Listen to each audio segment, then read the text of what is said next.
Welcome back, everyone, to yet another Canadian Cock Talk on the Spurs Up Show, the home of the best Gamecocks content on the internet. Last time out, we did a ranking of each of the 2020 games, and this time out, I'm going to rank from easiest to hardest of the 2021 games for this Gamecocks football team. I got the whole list right here, all the rankings, and I cannot wait to get you guys to see that, because that's coming up. Happy New Year's Eve. I forgot to mention that, and be prepared to be cheering on those Ohio State Buckeyes coming up this tomorrow. It's going to be an amazing game. Cannot wait to watch that Sugar Bowl. Let's go Buckeyes. Hopefully Justin Fields and Trey Sermon and a bunch of other guys on that team.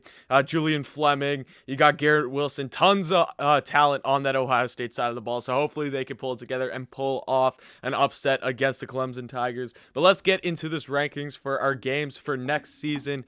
Starting off with the weakest game, coming in at number 12, we have Eastern Illinois. Eastern Illinois, obviously, they're an FCS school. We should be able to beat them. This is the easiest game on our schedule by far. This game is September 4th at Williams-Brice Stadium. Should be an easy game. Should be a nice, easy warm-up game, breaking game, get into the rhythm of how it's like to be back into college football, play opponents that is not your own team. This should be an easy win. Chalk it down as a win. Easiest game of the season for the Gamecocks. Coming in at number 11, we have the Troy Trojans coming into Williams-Brice Stadium.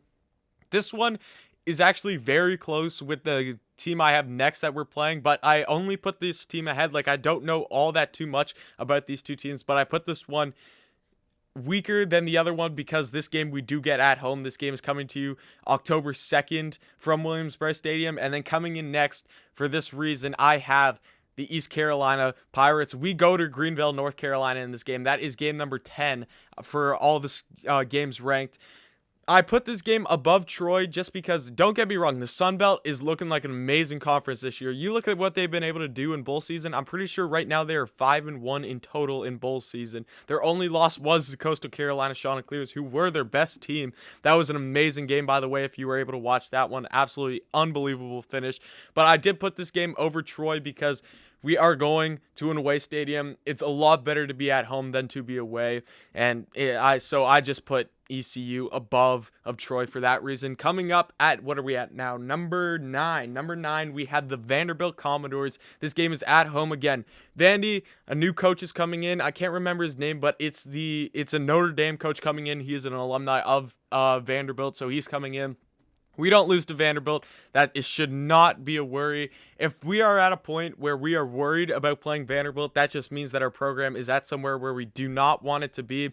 I think that this Vanderbilt game should be an easy win. I have them at number 9. This is a home game. We went to Vanderbilt last year, and that was one of our only 2 wins. They were able to come out of that game 41-7. I think we'll be just fine in this Vanderbilt game. Coming in at number 8, we have Kentucky at home. Now, Kentucky, they had our number this year. Obviously, it was the last game of the season. We went to Kentucky. We went to Lexington.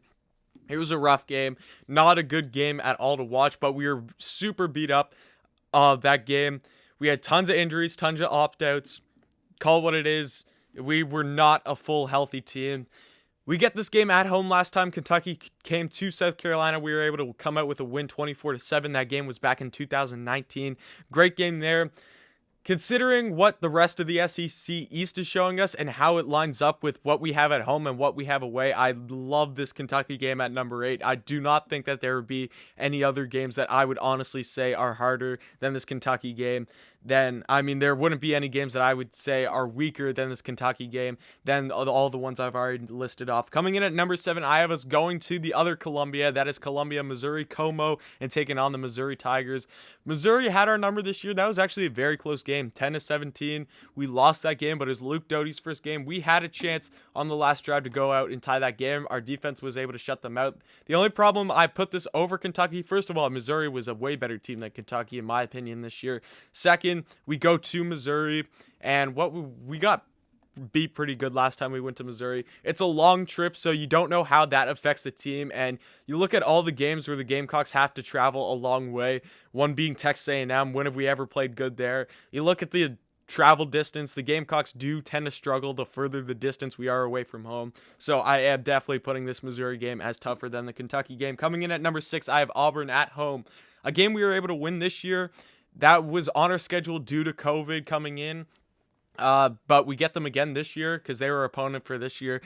Auburn, honestly, with the new head coach coming in, the Boise State's coach. I think that this is a winnable game. We do not know what they are like as a program. Now, I do have this as tougher as, let's say, Missouri and Kentucky, because Auburn definitely has the talent on that team. Auburn could definitely flip a switch at any time and become a really, really good football team. It's just the coaching and what are you able to do with the talent at the given time.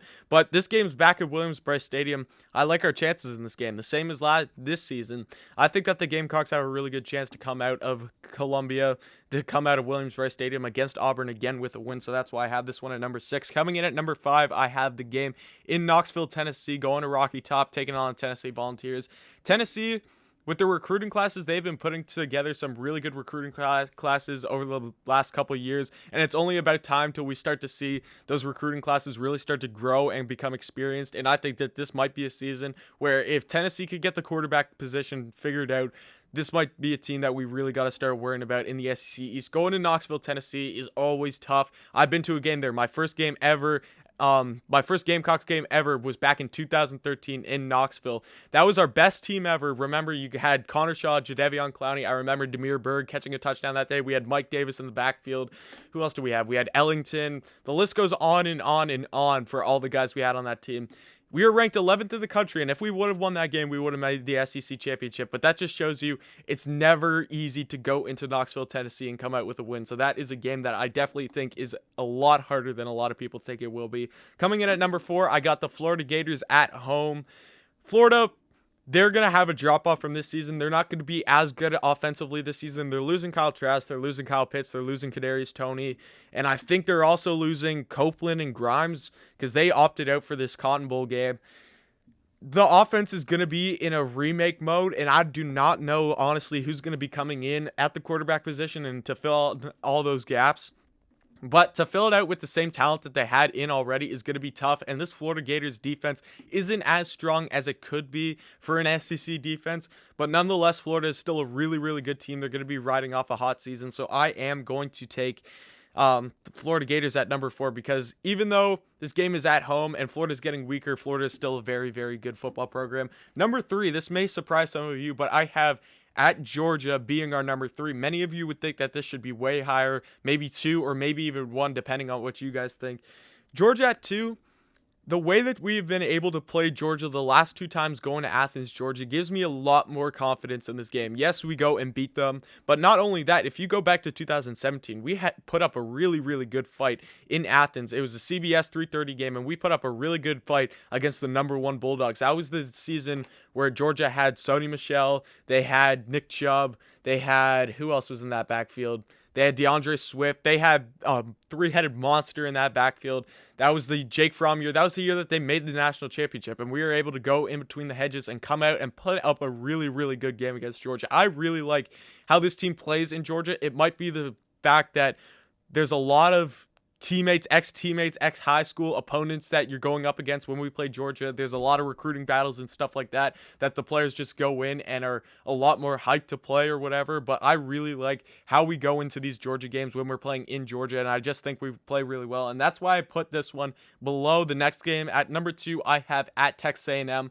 We have never played a good game at Texas A&M. I think I look at all the last games that we played at Texas A&M. 2019 was an absolute blowout. We lost the game in 2017. I cannot remember what 2015 we did, but we obviously lost. We've never beat Texas A&M. We just do not do good when we travel all that way to College Station in Texas. And Texas A&M is a really, really good football team, especially this year. They're 5th in the country now for a reason. Obviously, they're going to lose Kellen Mond this year, but I think that the talent going into Texas A&M, they've been able to put up some really good recruiting classes, and Kyle Field is one of the most underrated, hardest places to play in all of college football. I'm telling you, Kyle Field is not an easy place to go into and win as the Florida Gators this season. So that's why I have Texas A&M coming in at number 2, and then obviously number 1. We have the Clemson Tigers at home. We get this game at home. As long as everything stays to schedule and this does not get shifted around, we are going to get Clemson at home this season. They lose Trevor Lawrence. They're going to lose Travis Etienne. They're losing a ton But you just look at the recruiting classes that this team is able to bring in each and every year. And next year, their quarterback is going to be DJ Uiagalelei. I'm sorry if I said that wrong. I'm still trying to get that out. It's hard. It's hard to pronounce these names. But you look at that defensive line. Oh my gosh. The guy named Brian Breesy, obviously the top recruit from last recruiting class. That guy is unbelievable at getting after the quarterback. This whole team has talent all over the ball.